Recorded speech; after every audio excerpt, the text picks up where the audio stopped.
నూనెతో నా తల అంటి ఉన్నావు, నా గిన్నె నిండి పొర్లుచున్నది. నూనెతో దేవుడు అంటడం, నూనె పరిశుద్ధాత్మకు సదృశ్యంగా ఉంది. తలను అంటడం అంటే అభిషేకం.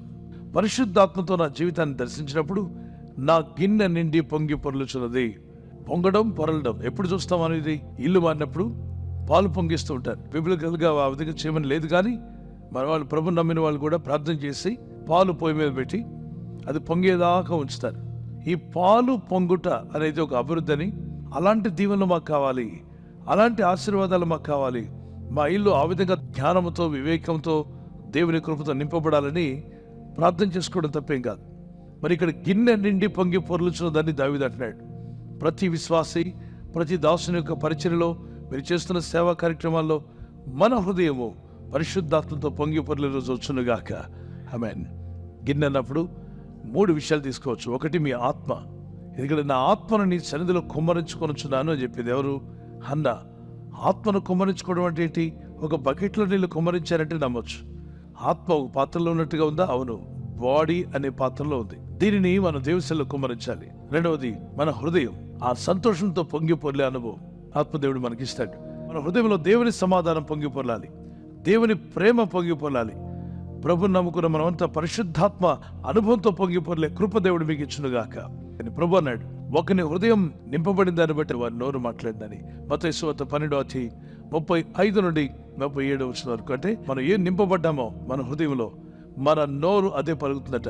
కాబట్టి మనం నింపబడదాం, దేవుని వాక్యంతో నింపబడదాం, మన హృదయాన్ని వాక్యంతో నింపుకుందాం. ప్రభు అంటాడు, నీ హృదయం అనే పలక మీద ఈ వాక్యాలు రాసుకోమని సామెత 3-4 వచనాల్లో, ద్వితీయోపదేశ కాండం ఎంతో స్పష్టంగా 11వ అధ్యాయం 18-19 వచనాల్లో ఈ వాక్యాలు మీ వేళ్లకు, మీ హృదయంలో, నీ మనస్సులో కూడా ఉండాలి. మీ కన్నుల నడువ బాస్కముల వలె ఉండాలి. పెళ్లి కుమారుడికి బాస్కములు కడతారు, అదే రీతిగా 2 కళ్ళ మధ్యలో దేవుని వాక్యం ఉండాలి. ఈరోజు కన్నుల నడువ బాస్కములుగా టీవీ వచ్చేసి కూర్చుంది, 24/7 అనే వార్తలు వచ్చి కూర్చున్నాయి, సీరియల్స్ వచ్చి కూర్చున్నాయి. మన కన్నుల నడుమ దేవుని వాక్యం ఉండాలి. వాక్యం మన జీవితాలను బలపరుస్తుంది. వాక్యం మన హృదయంలో నిండనిచ్చామనుకోండి, అది పొంగి పొర్లే అనుభవంలోకి దేవుడు మనల్ని తీసుకొస్తాడు. ఒకటి పరిశుద్ధాత్మ దేవుని యొక్క అనుభవం, వాక్యంతో హృదయం నింపుకునే అనుభవం, ప్రార్థనతో దేవునిలో మొరపెట్టి స్తుతించే అనుభవం. ఈ 3 అనుభవాలుంటే మీ జీవితం తప్పనిసరిగా పొంగి పొర్లే అనుభవంలోకి వచ్చేస్తాను. Praise the lord. చేతులు ప్రభు అయిపోతే కళ్ళు మూసుకొని ప్రార్థన చేద్దాం. పరిశుద్ధుడా, నీ నామములో ప్రార్థన చేస్తున్నాను. నీ ప్రజలను దీవించేవాడు, ఆశీర్వదించేవాడు నీవే. నాయన, నీ ప్రజలను దీవించండి, బలపరచండి, పొంగి పొర్లే అనుభవం వారికి దయచేయండి.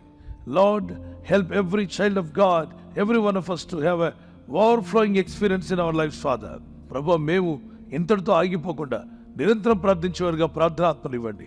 ప్రభు, ఉద్దేశంలో సఫలపరచండి. ఈ రాత్రి నెమ్మదితో పండుకొని సురక్షితంగా కాపాడబడినట్లుగా నీ అగ్ని కంచి వేసి మమ్మల్ని కాపాడండి.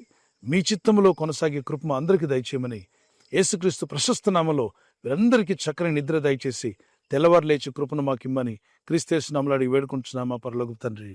ఆమేన్, ఆమేన్. ఈ వాగ్దాన్ని మీతోనే ఉంచుకోకుండా లైక్ చేయండి, షేర్ చేయండి. అనేకులు ఈ యొక్క ఛానల్ సబ్స్క్రైబ్ చేసుకోమని తెలియపరచండి. సబ్స్క్రైబ్ చేయని వారు కూడా సబ్స్క్రైబ్ చేయండి. Good night. God bless you.